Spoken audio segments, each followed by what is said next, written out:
하나님 말씀 필립보 3장 3절을 제가 한 번 읽으면 여러분이 한 번 읽고 이렇게 두 번을 거듭합니다. 제가 한 번 하면 여러분이 한 번을 읽으세요.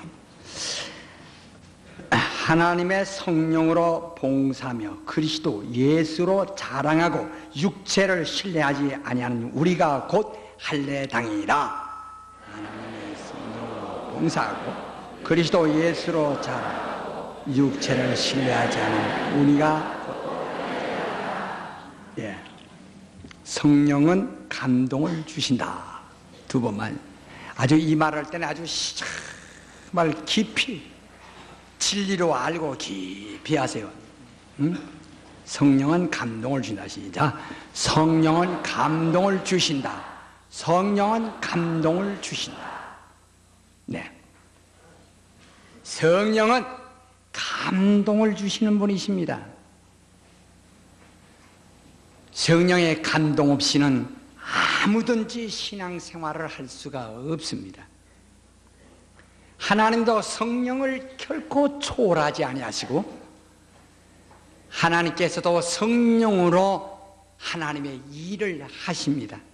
하늘에서도 하나님께서 성령으로 일하시고 이 땅에서도 하나님의 일을 성령으로 하십니다. 아버지도 성령으로 일하시며 예수 그리스도의 그의 역사도 성령으로 말미암습니다. 이와 같이 성령으로 하지 아니하고는 하나님의 일을 그중 어느 것도 한 가지를 이루실 수 없으십니다. 그러면 오늘 여러분 나에게 성령을 부어주신 것은 우리로 하여금 하나님처럼 일을 온전하게 할 수 있도록 그렇게 하려고 보내주신 것입니다. 우리의 신앙을 온전케 하려고 보내주신 것입니다. 옛날에 하나님이 아담을 창조하셨지만 아담이 죄가 없는 사람이에요. 죄 없는 사람 그러나 인간 하나님이 만드신 피조물 가운데 이 땅에서 지으신 것 중에서 유일하게도 하나님과 교통할 수 있는 영적 존재로 지음을 받았습니다. 그러나 하나님과 교제할 수 있는 영적 존재여서 하나님의 계명을 받을 수 있는데 그러나 그 계명을 끝까지 영원히 지킬 능력이 그 안에 없는 겁니다. 다시 말하면 성령이 없다 그 말입니다. 그러니까 그만 마귀의 유혹에 따라서 졸지에 무너져버리고 맙니다.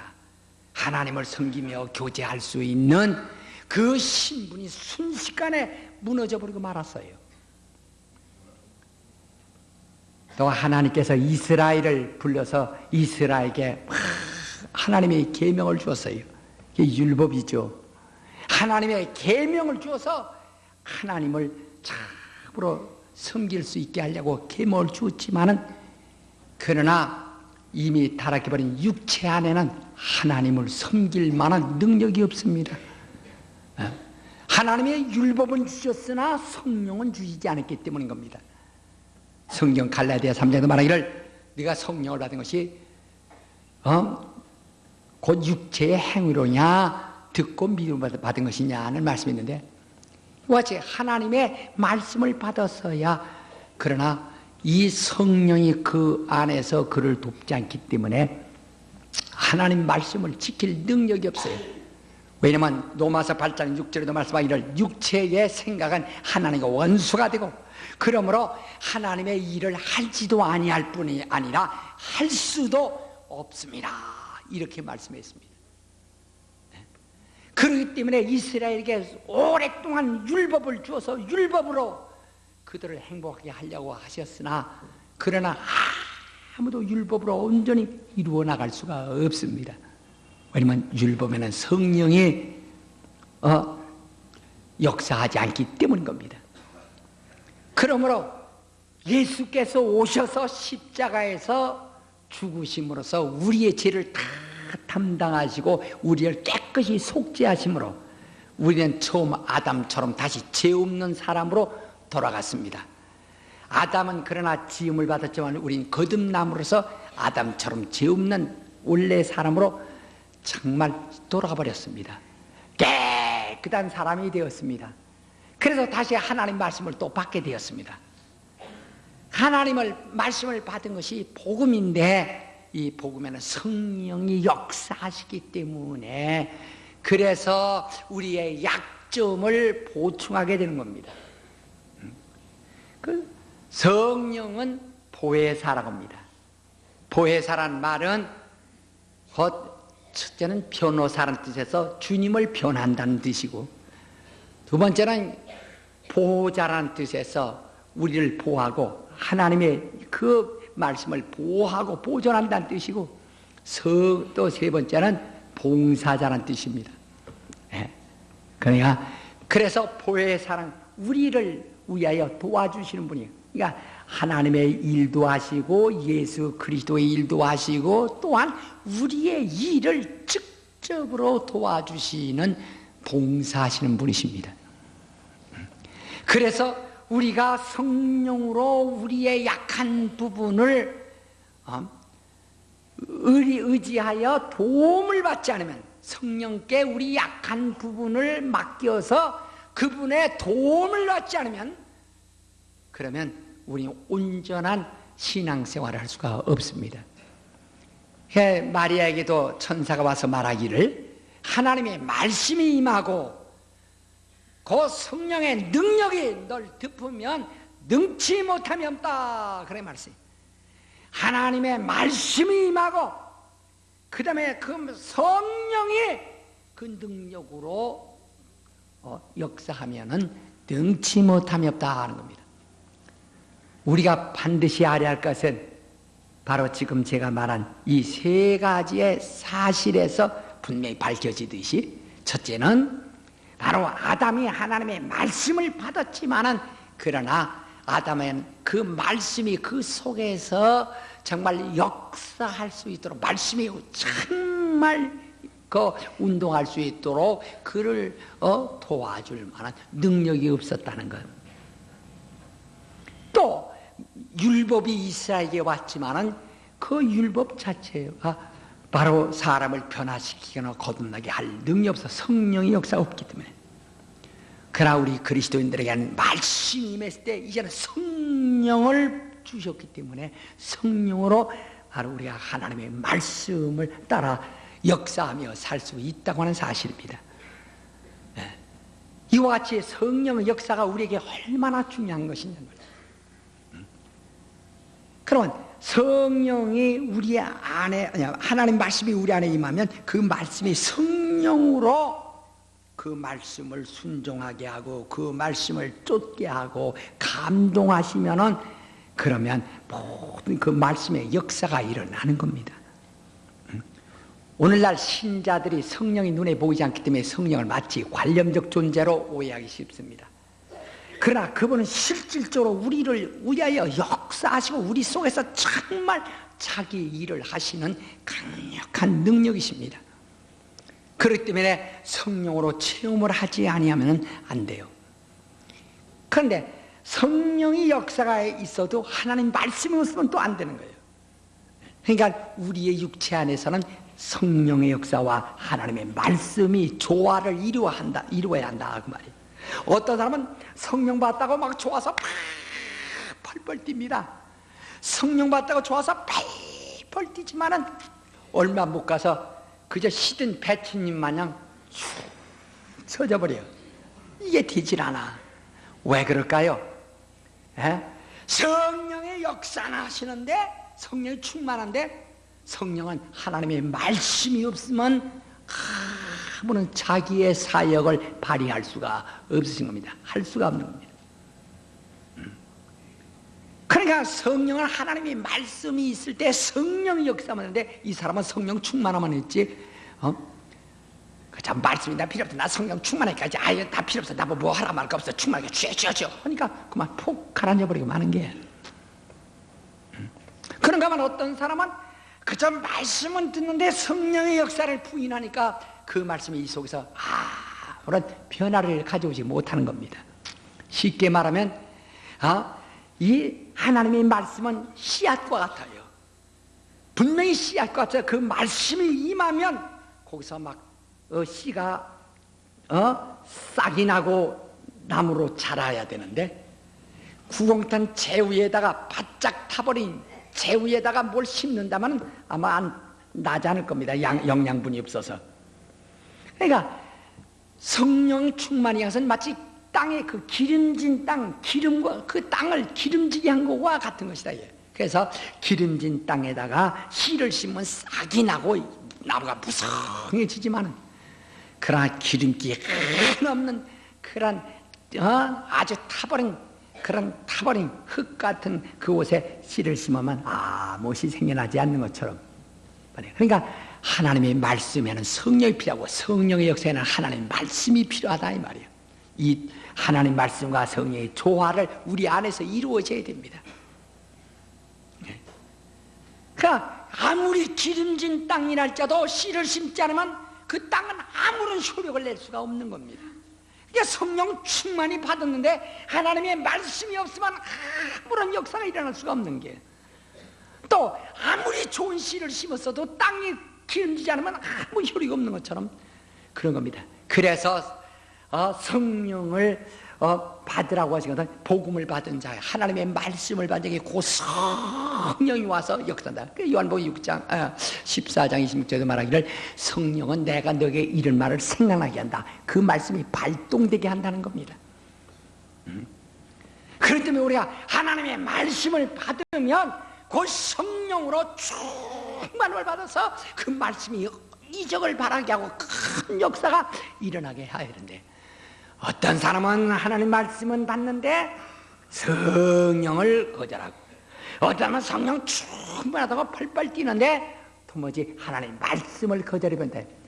이 두 가지가 함께 조화를 이루어야 되는 겁니다.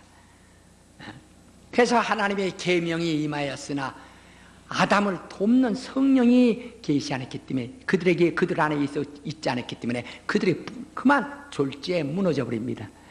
또 이스라엘에게 하나님의 계명이 왔지만 성령이 그들 속에 있기 때문에 그들은 그 하나님의 그 계명으로 인해서 정말 변화를 받지 못하고 구원을 얻지 못한다. 그러나 예수께서 우리를 거룩하게 하고 깨끗게 하시고 이제는 복음과 성령을 부어주셔서 우리 속에서 말씀과 성령의 조화를 이루게 되어야 하는 겁니다. 그게 바로 우리의 경험이에요. 참 귀한 것입니다. 그러면 성령이 임하셔서 우리를 도와주실 텐데, 성령은 우리를 보호하시고 우리를 위하여 봉사하신 분이다. 첫째, 연약함을 보사 그랬어요. 그가 봉사하신다니까 가만히 앉아서 그냥 들어서 입만 벌리면 밥을 갖다 넣어준다는 얘기는 아닙니다. 그냥 가자 그저 믿습니다 하고 누워있으면 그냥 밥 갖다 넣어주고 그냥 김치 갖다 넣어주고 그저 뭐 된장국 갖다 넣어주고 이렇게 갖다 넣어주는 것이 아니시고, 일하기 싫은 사람은 한 가지 방법이 있는 거예요. 굶어 죽는 방법이 있어요. 성경에도 악하고 게으른 종아, 아주 일하기 싫은 것은 게으르다고 했습니다. 오늘 누구든지 육체를 가진 사람은 육체에 책임을 져야 합니다. 육체가 있기 때문에 부지런해야 됩니다. 육체에 책임을 져야 됩니다. 어떤 사람, 난 믿음 주니까 일 안 해준다고 그저 다 하나님이 다 주신다고, 이런 사람은 우리에게 혹시나 만에 하나 오염될까 봐 겁이 나요. 아주 위험한 사람들이란 말이에요. 성령이 봉사하신다는 건 마치 앞에서 마차를 끄는 사람에게 뒤에서 밀어주는 것처럼 그가 움직일 때 뒤에서 도와준다는 얘기죠. 그러니까 바로 이 병자가 침상을 내가 들고 일어나, 그가 일어나니까 무릎에 힘을 주시는 것처럼 그가 행동할 때 도와주시는 거예요.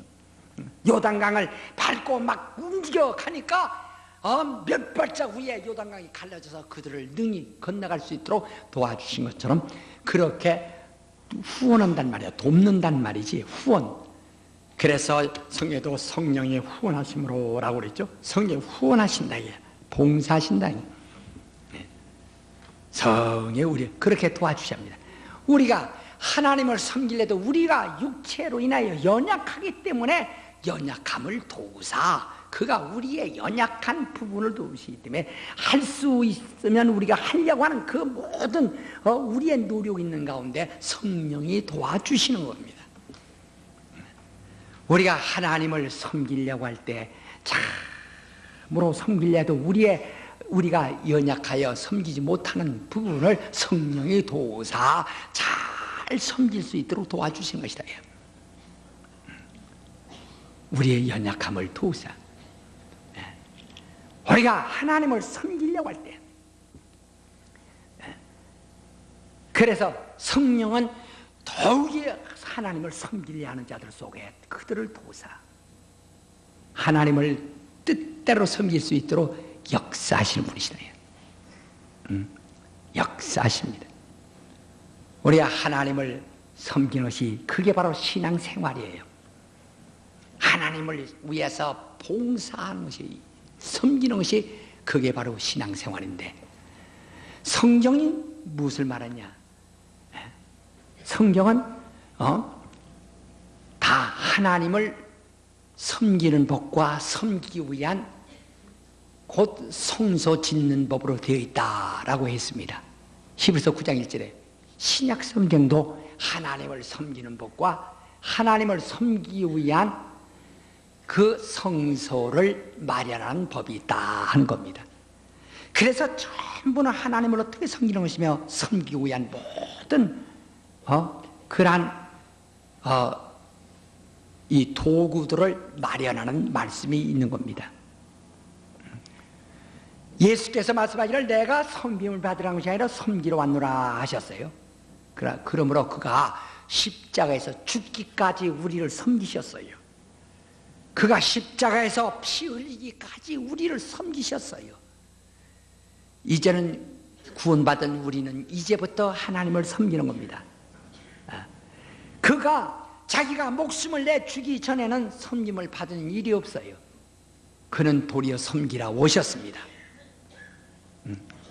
그러나 그가 부활하시고 하늘에 오르시며 왕위에 오르셨어요. 구원받은 자들은 비로소 그분을 섬기는 겁니다. 그분은 왕이시기 때문에. 그래 요한복음 5장 22절에도 하나님이 독생자를 보내신 것은 그를 공경하게 함으로써, 그를 공경하는 것은 곧 하나님을 공경하는 것으로 인정하시는 것이라 그랬고, 이 그리스도를 공경치 않는 것은 하나님을 공경치 않는 것이다 이렇게 말했어요. 그래서 그리스도인은 이제부터는 우리가 그리스도가 우리를 섬기신처럼 우리도 주님을 전심전력으로 섬겨야 하는 겁니다. 그게 신앙생활이에요. 섬기는 겁니다. 그러면 하나님을 섬기는데 어떻게 섬겨야 되느냐? 어떻게 섬겨야 되느냐? 내가 와서 헌금 좀 드렸고, 내가 와서 예배 좀 참여했고, 찬송도 좀 불렀고, 그래서 난 할 일 다 했다고 생각하시는지 모르지만 하나님의 구하시는 것은 그보다 더 구체적이고 그보다 더 깊은 데 있으시다 이 말이에요. 옛날에 사울이란 왕이 하나님을 섬깁니다. 그가 살찐 송아지를 드렸습니다. 살찐 양을 드렸습니다. 그러나 하나님을 실망하셨어요. 하나님을 섬기는 것이 언제 너희 보고 송아지를 드리라고 너 보고 살찐 기름으로만 드리라고 했느냐 이게. 살찐 소와 살찐 양의 기름을 드리는 것으로서 하나님을 섬겼다고 할 수는 없다 이 말이에요. 하나님을 순종을 해야 한다는 거예요. 그 순종은 제사보다 낫고 하나님 말씀 듣는 것이 수양의 기름보다 낫다 이 말이에요. 오늘 사람들은 하나님 섬긴다고 해서 그냥 살찐 송아지나 그냥 살찐 돼지만 갖다가 막 때리면 그저 하나님이 살찐 돼지 때문에 그냥 다 무기 넣으실 줄 알지만은 하나님은 돼지를 원하는 것도 아니고 양을 원하는 것이 아닙니다. 우리를 원하시는 것이지. 우리를 원하신대. 마음을 원해. 우리가 부모님을 누구든지 섬깁니다. 성경 계명 중에 하나님을 향한 영적인 첫째 계명과 바로 우리가 이 세상에 사는 인간 윤리의 첫 계명이 있어요. 그 하나님이 우리한 첫 계명이 뭡니까? 나 외에 다른 신이 없다. 그러니까 오직 하나님만을 신으로서 정말 우리의 혼신 다하여 섬기는 것과 또 네 부모를 정말 섬겨라. 이게 첫 계명이다. 자기 부모를 천심전력으로 섬겨야 되는 이 두 가지 사실이 있어요. 그래서 보이는 부모를 섬길 줄 모르는 자가 보이지 않는 하나님을 어찌 섬길 수 있겠느냐 하는 말이 있습니다. 우리가 이제 부모를 섬깁니다. 부모 섬길 때 부모에게 그저 때 돼서 밥삽을 갖다 맡겨서 잡수시오 하고 철저히 옷을 해드리고 잠자리 좋다고 해서 부모 섬긴 건 아닙니다. 그게 부모 섬기 아니에요. 저도 부모님을 섬겼습니다. 예, 우리 어머니 돌아가셔서 좀 혼자 많이 좀 자꾸 눈물이 나와서 좀 울었어요. 그것은 돌아가신 분에 대해서 운 것이 아니고 정말 수십 년, 50여 년 동안을 모시고 있던 그 어머님을 다시는 볼 수 없기 때문에 섭섭해서 이제 한 것이지. 근데 우리가 부모에게 밥을 갖다 드렸고 옷을 해드려서 그게 섬긴 거 아닙니다. 그게 섬긴 거 아니에요. 바로 마음이 주어지지 않으면은 정말 밥 한 끼 얻어 먹어도요, 그가 모래알 씹는 것 같고 가시밥 먹는 것 같고 괴로운 겁니다. 그러니까 가끔 이제 그 부부가 와서 가정에서 불화가 일어나가지고 이제 목사한테 중대한 이제 결판을 내야 되겠다고 상담을 하고 있는 분이 있었어요. 그 남자 여자가 이제 두 부부가 와가지고 근데 여자는 무엇 때문에 나는 이 집안에서 못 살겠다고 하는 판이고 남자는 참아달라고 하는 판이고 지금 하는 판이야지. 근데 또 나도 이제 남자니까 손이 안 우르겁더라고. 또 남자 편으로 슬쩍 가요 이게. 가는데 막 얘기해요. 아니 내가 뭘 잘못했고 뭘 부족하냐 이게 여자 생각이. 내가 어머니네 밥을 한 끼를 내가 굶게 해드린 적 있어요. 밥 드렸고 옷 해드렸고 정말 모셔드리고 아프시면 약 갖다 사드리고 뭘 잘못했느냐. 남편 얘기는 글쎄 당신은 참 어머니한테 식사도 잘해드리고 옷도 잘해드리고 약도 사다 드리고 잘했다. 근데 우리 어머니가 요구하는 것은 그거보다 마음을 요구하신다. 진정으로 며느리의 진정한 사랑을 요구하신다. 마음을 요구하신다. 어머니가 요구하는 건 밥그릇이 아니고 이 뼈다귀다 걸치는 옷이 아니라 마음을 구하고 있는 것이다. 아니 내 마음 어떻게 내 성질이 그런 걸 어떻게 하느냐고 그러는 거야. 내 성질 빼기가 그런 걸 어떻게 하느냐는 거야. 바로 그것입니다. 성경은 말하기를 내 성품을 다하라고 그랬어. 성질 빼기가 그래도 그거 다 바치라는 겨. 마음을 다 바치라는 겨. 그래서 아무리 물질로 드려도 내 성질이 그렇다고 해서 자기 마음을 절제해버리면 안 된다. 마음을 다 하여 섬겨라. 또 성품을 다 섬겨라. 여러분 목숨을 내놓는 사람이 무엇을 절제하겠어요? 뭘 아끼겠어요? 내 뜻을 다 하여라. 힘을 다 하여라. 목숨을 다하여 너희 하나님을 섬겨라. 이렇게 말씀하셨어요. 하나님이 구하시는 것은 바로 그겁니다. 정말 우리 하나님이 구하시는 건 바로 그거예요. 저는 아들이 하나 있기 때문에 때로는 참 미안해요. 그 아들 하나 가지고 이것도 시켜보려고 그러고 저것도 시켜보려고 그러고 정말 아들 하나 놔놓고 그거에서 요구하는 것이 너무 많다 이 말이야. 아들에 대한 너무 주문하는 것이 많다. 아들이 여럿이면 다른 거 다 나갈 때 나가게 하고 한 놈만 데리고 살면 참 좋겠는데 저는 언제나 제가 누구든지 부모를 모시고 살아야 된다는 것이 저희 주장입니다. 왜냐면 그게 참 자식과 함께 살고 싶어요. 그래서 자식 함께 살다가 자식의 품 속에서 이 세상을 하직하는 것이 참 아름답다. 그게 참 아름답다. 근데 또 이제 모르죠. 이게 또 애들이 또 저희들은 또 나가서 살고 싶다고 하고 또 이제 뭐 어디든 외국에도 나오고 싶다고 말하면은 뭐 이게 막을 도리는 없겠지만 그게 참 서글픈 생각이 난다. 이게 서글픈 생각이 나. 그래서 난 누구든지 자식은 누구든지 한다면 부모를 모시고 살아야 된다는 그것이 참 아름답게 보인다. 만약 우리가 하나님 편에 생각해 봅시다. 하나님 편에서 하나님 나 하나님 아버지 모실 수 없어. 나 재금 날 테니까 나 생각 좀 마시고 한다면 이것은 벌써 그 자체가 타락이고 불신이에요. 우리가 하나님을 섬기는 게 뭡니까? 모시는 거거든. 그것처럼 부모를 모시는 것처럼 하나님을 모시는 겁니다.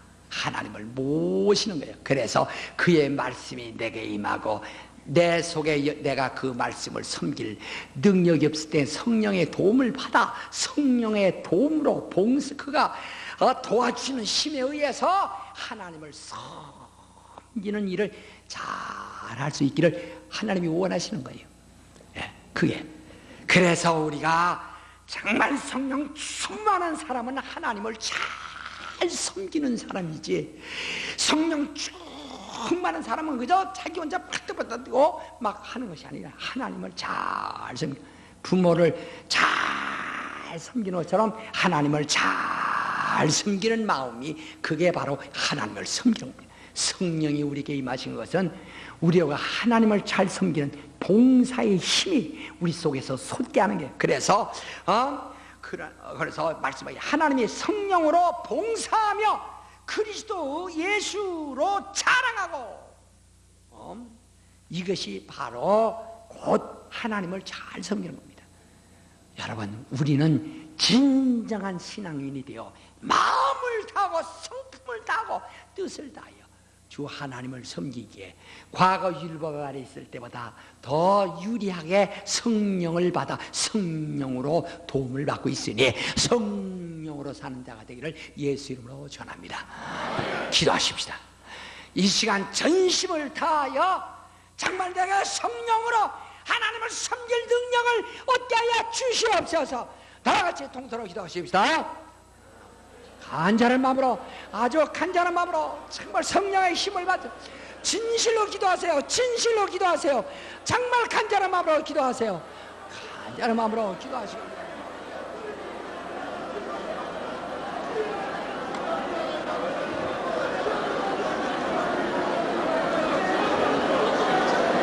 하나님 아버지, 하나님의 성령을 도와주시고 간절히 원합니다. 하나님 아버지, 놀라운 능력의 역사하여 주시고